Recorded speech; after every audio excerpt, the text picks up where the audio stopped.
Erinchoqligim tutib turgan bir paytda yana kamiga uyda go'sht qolmaganda atigi 20 minutda shu ajoyib taomni tayyorlayman deb o'ylamagandim. Rostdan ham zo'r chiqdi va albatta retsepti bilan sizlar bilan bo'lishmoqchiman.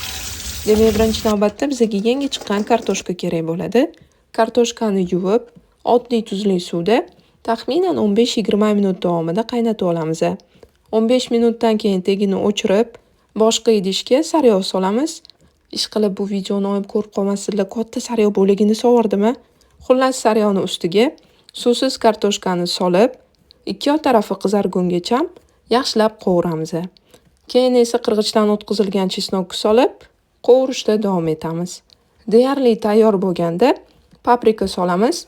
Paprika solsanglar rangi juda ham chiroyli chiqadi. Va eng oxirida ta'bga ko'ra ko'katlarni solib, dasturxonga tortsak bo'ladi. Ishoninglar, rostdan ham zo'r chiqadi. Ichlari shunaqangi yumshoq bo'ladi.